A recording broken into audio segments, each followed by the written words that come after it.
l'ensemble. À mon commandement. Garde à vous.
de Orpheven est situé à 35 km au nord-ouest de Strasbourg.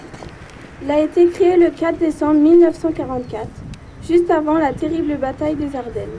Ce cimetière est dédié à la mémoire des héros de la 7e division et des armées américaines et d'autres compagnies qui ont donné leur vie dans la campagne meurtrière pour la défense de la Sarre contre l'envahisseur. En effet, cette région était un enjeu primordial pour la victoire de la Seconde Guerre mondiale. Le travail de conception de ce cimetière et son entretien ont été laissés à la compagnie d'entretien du cimetière, qui a délégué de nombreux spécialistes pour remplir cette mission. Des ingénieurs, des architectes, des paysagistes, qui ont pour les aider un détachement de soldats américains et une équipe d'ouvriers civils. Jusqu'à la date de sa mise en service, un énorme travail a été réalisé. Le terrain a été nivelé, les croix alignées et érigées. Les allées et les chemins ont été agrandis et des arbustes ont été plantés. Il fallait que ce cimetière soit un mémorial à la hauteur des hommes qu'on y allait y enterrer. C'est le 30 mai 1945 que l'inauguration du cimetière eut lieu. Des aumôniers de toutes les religions de l'armée américaine dirent la messe et un discours fut prononcé par L.E. Ross, colonel de l'armée US, devant des officiers des armées alliées, des détachements de militaires et des citoyens de l'Orpheven. Quand le colonel déposa la gerbe au pied des drapeaux, une salve d'honneur fut tirée et en sonna le clairon, puis le drapeau fut hissé. Le 30 mai 1946, c'est plus de 5000 personnes qui sont venues rendre hommage aux soldats américains tombés pour la France. Le représentant du gouverneur militaire de Strasbourg a prêté un train spécial pour se faire accompagner d'un cortège de militaires de toutes les nations, de vétérans français des deux guerres mondiales, de pompiers et de gendarmes. Il y avait également des enfants scouts, des représentants des différentes religions et une chorale d'enfants en costume alsacien.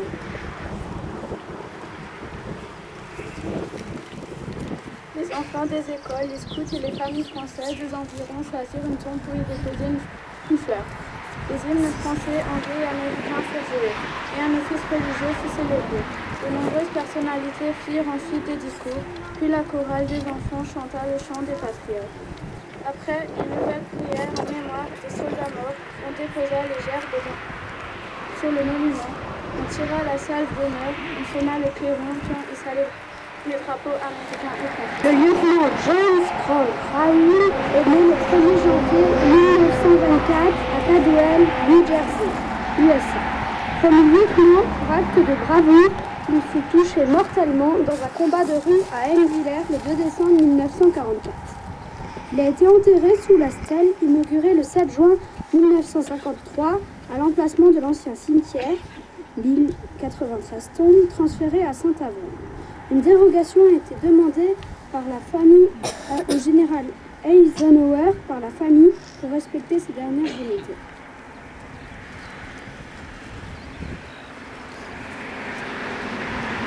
Encore aujourd'hui, tous les ans lors du Memorial Day, la population de Orfelden se souvient, et cela depuis de nombreuses années.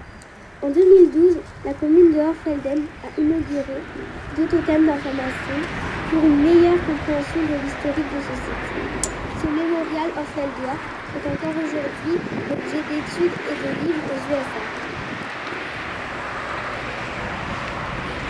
Votre fils repose dans un pays ami qui honorera toujours sa mémoire, a écrit Madame Lily Hague, épouse du maire, le 25 mai 1946.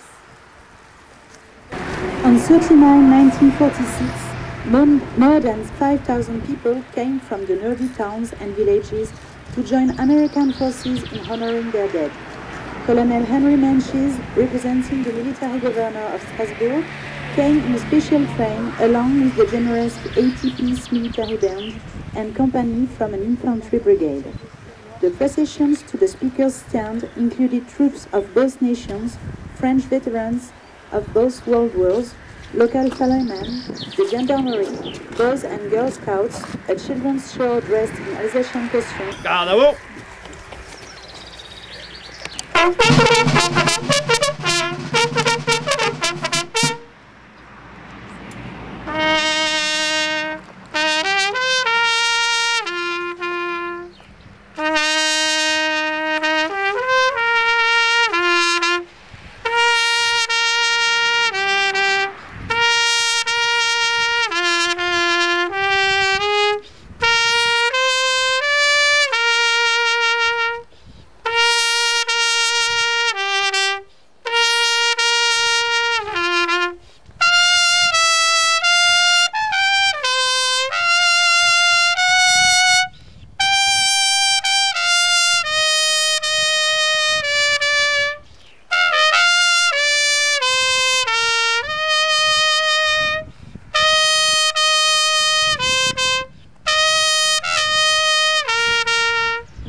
Et nous continuons par des textes sortis du livre réalisé par Madame Schott en l'honneur de Albert Schott, ancien maire d'Orfelden. Voilà comment Madame Hague décrit des dieux à Clara, la mère de John.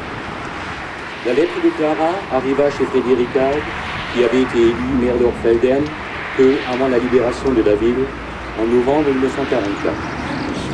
Touchée par la simplicité et la sincérité de la lettre, l'épouse de Frédéric Hague répondit et offrit à cette mère si éprouvée des paroles réconfortantes en parlant de sa récente visite sur la tombe de John et en décrivant dans un angle parfait la beauté et la sérénité du cimetière américain de Orfelden au printemps.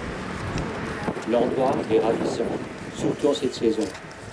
Le cimetière se trouve sur une pente douce, en face d'une petite vallée, au cours de rivière à 600 mètres ou 700 mètres de la route. À l'ouest, on peut voir les Vosges, à l'est, la petite ville de Orfelden, au sud, des champs cultivés de la petite vallée, et au nord, la lisière de quelques bois. À partir du cimetière, on peut apercevoir 5 à 6 clochers des villages d'Alsace. Les champs sont pleins de fleurs et les oiseaux chantent dans toute la campagne.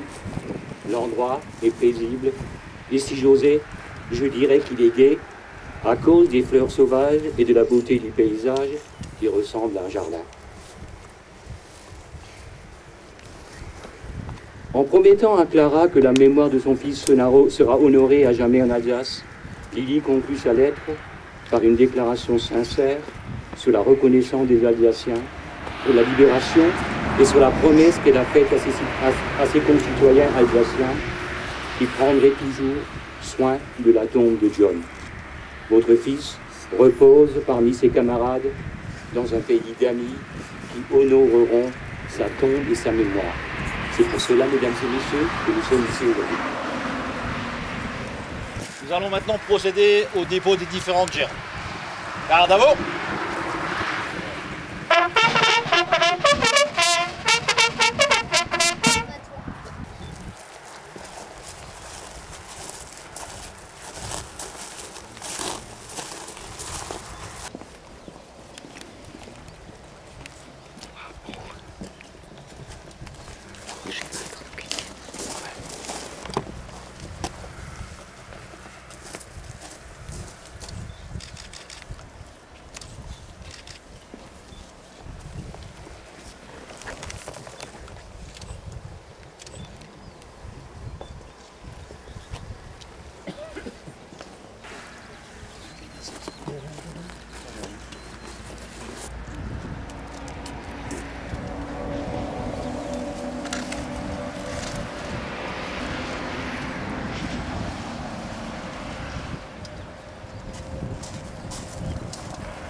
Bravo.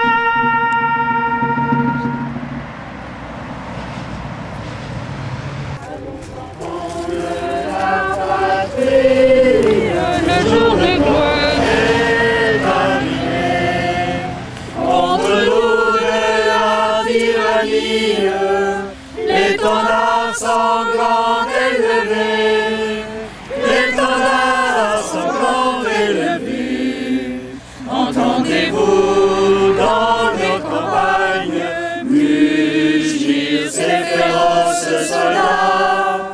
Ils viennent jusque dans nos bras, égorger vos fils et vos compagnes.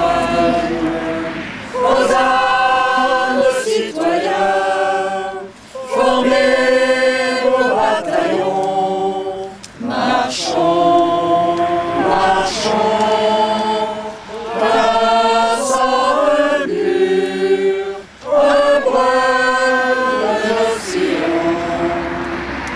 Nous entrerons dans la carrière quand nos ennemis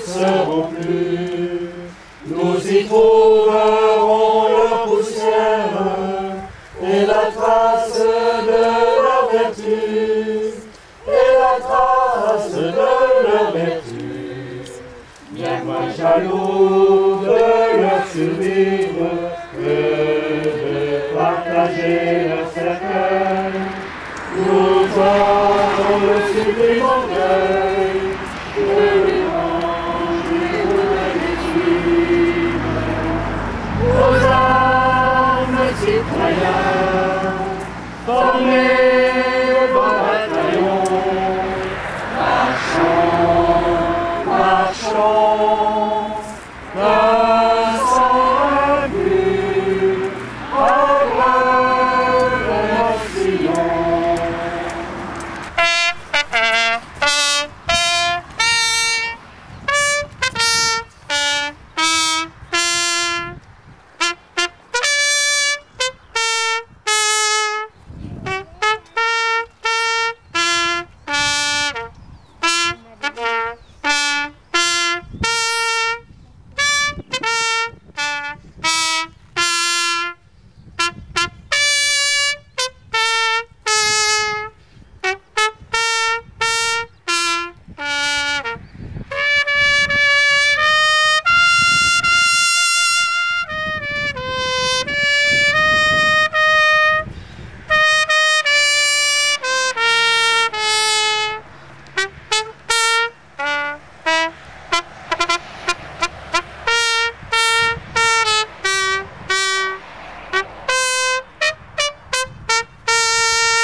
Joie unie les cœurs.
repos. Lorsqu'on laisse parler de souvenirs, lorsqu'on laisse parler d'émotions, on n'a pas besoin de grands discours. Je voudrais tout simplement terminer en vous remerciant vous tous. En remerciant le capitaine Marc Dur, avec l'autorité qu'il a fait preuve pour que cette cérémonie garde son émotion et reste une cérémonie de souvenirs. Je voudrais surtout remercier les autorités militaires, le lieutenant-colonel Mercury, le lieutenant-colonel Moline, le lieutenant-colonel Puyot, le major Boucherie, le caporal-chef Meunier, notre capitaine Michel Hoth, les autorités militaires américaines, le gendarme Valentin Thierry, tous les gendarmes mobilisés sur l'événement.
En 2009.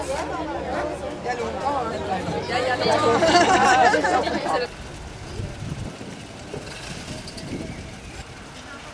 C'est donc une fois au portail bleu.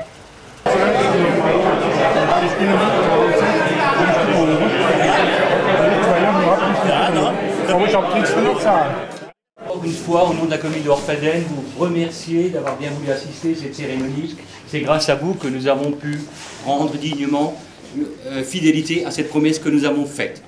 On m'a dit que j'ai oublié quelqu'un, alors en parfait politique, je vous dis non. Je l'ai gardé pour les bonnes bouches. Voilà. Cette cérémonie, c'est vous, c'est nos militaires, le lieutenant-colonel, les colonels, tous ceux qui ont été là, mais c'est aussi notre trompette. Je crois que sans notre trompette, nous ne pourrions pas rendre ces cérémonies comme nous le faisons. En plus, cette trompette est un enfant du pays, donc si vous le voulez bien, j'aimerais qu'on applaudisse la trompette de ce matin. Et associe naturellement la batterie fanfare. Donc, en partie politique. Bravo! Bravo! Bravo! Bravo!